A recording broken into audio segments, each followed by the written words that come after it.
lydeka yra viena turbūt iš populiariausių žuvų rūšių Lietuvoje žvejų mėgėjų tarpe. Iš tikrųjų, tai yra labiausiai gaudoma žuvis, tai yra plėšri žuvų rūšis, gyvenanti daugumoje vandens telkinių, pakankamai atspari aplinkos sąlygoms, tai pakankamai plačiai paplitusi visam šiaurės pusrutulyje ir Šiaurės Amerikoje. Lietuvoje gyvena praktiškai visuose vandens telkiniuose, didelėje dalyje. Gal negyvena ypatingai rūgščiuose pelkiniuose ežeriukuose, kur ten lieka paprastai tik tai kelios žuvų rūšys.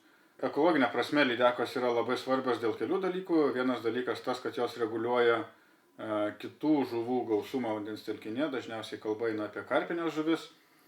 Ir jeigu tam reikia kažkokios tai praktinės prasmės, tai vienas dalykas, visi susiduria su vandens žydėjimu, dabar kalba eina, pavyzdžiui, Kauno mariose apie tai, kad žydi vanduo, nemalonus, smirda, dvesia kitos žuvis. Kodėl taip yra? Taip gali būti dėl to, kad esant vandens telkinyje mažam plėšrūnų kiekiui nėra išgaudomos smulkios karpinės žuvis ir jos savo ruožtu išvalgo zooplanktoną, kuris turėtų valgyti fitoplanktoną. Bet kai yra daug smulkių žuvų, nėra zooplanktono, prisiveisia daug fitoplanktono, kuris yra nesuvalgomas, tada vanduo pradeda žydėti, iš principo dėl to yra žydėjimas dėl didelio fitoplanktono kiekio. Vėliau vyksta masinis to fitoplanktono atmirimas, į aplinką gali būti išskiriamos nuodingos vandens gyvūnam medžiagos išmirimo metu, sumažėja deguonies kiekis ir tada gali matyti tokias pasekmes kaip masinis žuvų kritimas. Iš tikrųjų yra daryti eksperimentai, kuomet tas pats vandens telkinys buvo pertvertas tankia siena. Vienoje telkinio pusėje išgaudyti visi plėšrūnai, kitoje neišgaudyti arba jų prileisti ir daugiau. Ir netgi akivaizdus vandens spalvos skirtumai buvo matyti, tenais, kur nėra plėšrių žuvų, ten vandens telkinys žydėjo daug intensyviau negu kitoje pusėje. Lietuvos mėgėjiškos žvejybos taisyklės šiuo metu numato, kad lydekų žvejyba draudžiama nuo vasario 1 dienos iki balandžio 30 ir iš tikrųjų tie terminai ne šiaip sau yra atsiradę, o draudimo laikotarpis kaip taisyklė yra susijęs su lydekų nerštu, tai yra prieš nerštinis tas sezonas ir pats nerštas. Tai lydekų nerštas paprastai vyksta tokiuose sekliuose vandens telkinių vietose, kaip čia ir matome, dabar yra potvynis. Sausumos žolės tiesiog atsidūrė yra po vandeniu ir tai yra iš principo lydekų pagrindinės nerštavietės.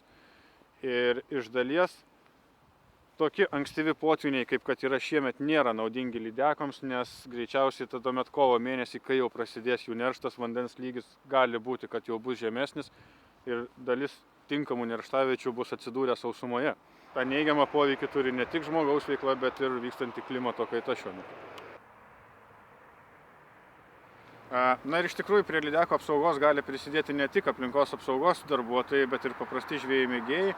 Vienas dalykas, laikydamėsi taisyklių, jų nepažeidinėdami, jeigu ima žuvis namo, tai paimdami tik leidžiamą normą, žvejodami be abejo leistinų laiku, bet kitas dalykas, šnekant apie pagavai paleist principą, svarbu paleisti ne tik pačias mažiausias žuvis, bet ir pačias didžiausias.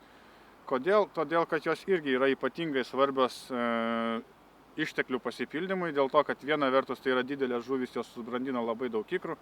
Tarkim, jeigu nedidelė pusės kilogramo lydeka gali subrandinti apie 5, 6, 7 tūkstančius ikrų, tuo tarpu didžiulės 10-12 kg patelės gali brandinti iki pusės milijono, kartais iki milijono ikrelių, tai skirtumas yra labai didelis. Kitas dalykas, jų ikrai yra paprastai didesni, geriau aprūpinti maisto medžiagomis ir iš tų didesnių ikrų išsiritę lydekų lervutės tiesiog turi daugiau energetinių resursų pergyvent kažkokias nepalankes aplinkos sąlygas ir vėliau sėkmingai augti.